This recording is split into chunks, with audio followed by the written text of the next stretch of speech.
Music, and most of all he made a lot of friends here, and that's what he valued most of all, the friends here. He joined in many activities over the years, and the support he found here helped him in many different ways. You'll hear tonight some of his songs and some of his poems that he wrote. He was always writing songs and poetry and everything, and he would all want us to enjoy ourselves. So everybody, let's make a start. Okay, thank you.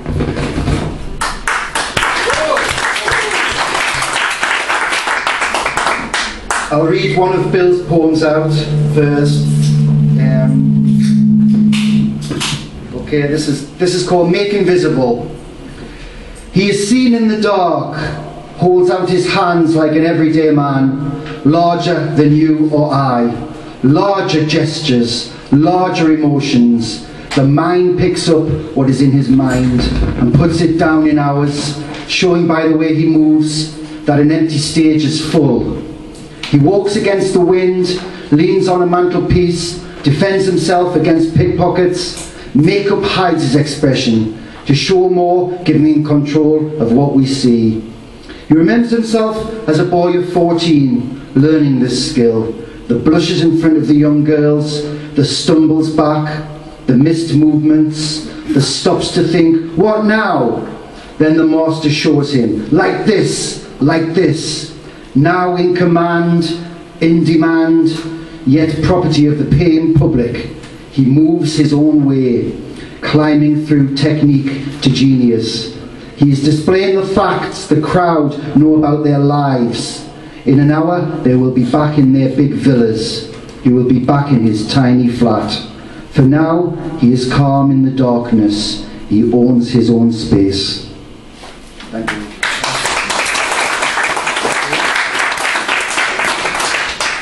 Okay, brilliant, fantastic. As Billy says, welcome to the tribute night for Bill Watson, who sadly died last year. I must admit that I never met Bill, but I did have a slight affinity with him because he was a massive Sparks fan, just like me.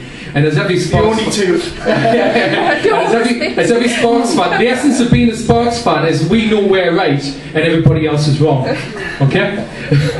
So right. In this first hour or so, I've got some people to read some of Bill's poems. Billy and me are going to do a few. Mr. Mike Treasure's also in the house, and he's going to read a poem. Thank you, Mike. Cheers. Whoa, Mike Treasure. Hey. And we've also got Mr. Steve Irwin also in the house. Where's Steve? I think he's in the print shop doing some photocopying. Because Julie Wilson is definitely in the house, in the middle of the house here. Yay! She's agreed to read a large poem tonight. No, it's big and yeah, we're going to get on here one for you. Oh. Not blind. And is Jules here? No? Is Jules Klein here? No, he hasn't come there.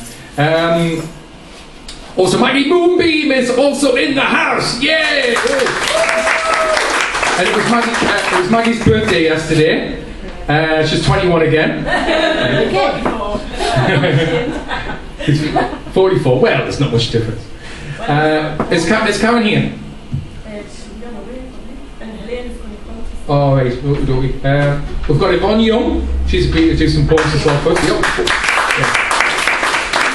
And later on, after we've done the poetry, well, we're going to do a few songs as well. And after the poetry section, Steve Irwin's going to get up and do a fantastic, energetic set of his in-your-face poetry. And $1 Zombies, that's William Bailey and myself. We're also going to deafen you a little bit, and if you're not deaf by that time, the Hypnotic Skate are going to deafen you even more. Louder than Motorhead. And uglier. Didn't mean it. I didn't mean it. We're uglier than Motorhead. Yeah, we are. That's why we're $1 Zombies. Skint and ugly.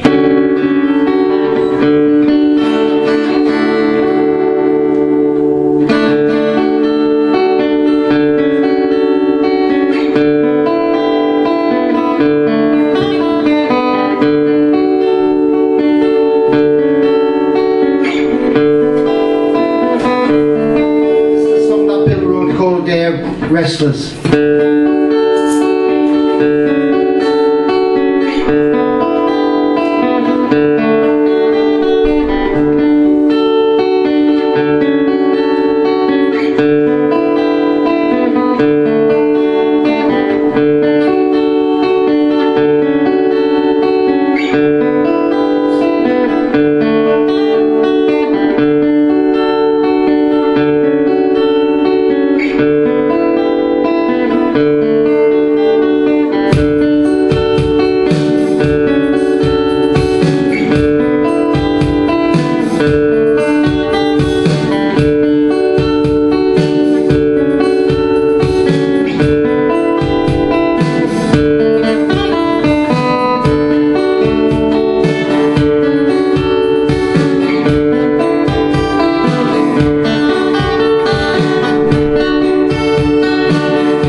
1, 2, great. Whoa!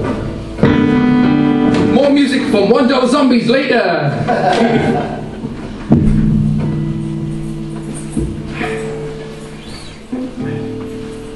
Right, I'd like to invite somebody on stage to read a poem.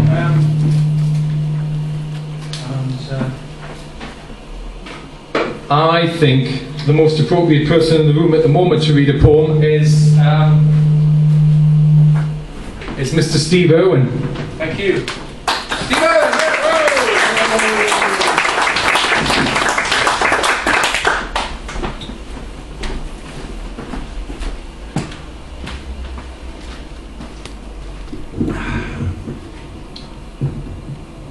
Hi there, I just got this poem a few days ago, so I hope I can do it justice. I used to work behind the counter here about 4 or 5 years ago, and Bill used to come in for the music evenings, and it was great to just see how animated and exuberant he was when he got up and played with the band and played the punk songs. It was fantastic to see, and I know music meant a real great deal to him, so he would have loved,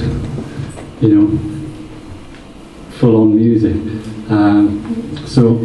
But I didn't know Bill wrote poems, so it came as a surprise to find that out, and then to have the privilege of reading one of his pieces here. So this is the one Mark asked me to read. It's called Exactly 12.5 minutes.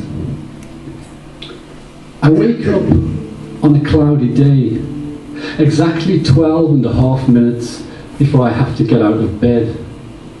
I stroke you, you nudge me. A change is as good as a rest. The strength returns to our limbs. We've rested enough. Whose turn is it to get the coffee? I'll put on some toast. You sing along with Metro Radio. Hear the song of a siren, a police siren, looking for a reveller who staggered a bit too far. It's a green light to a new life. It's a red light to traffic by the school, dew on the grass, and a Christian on the sex line, as if we cared.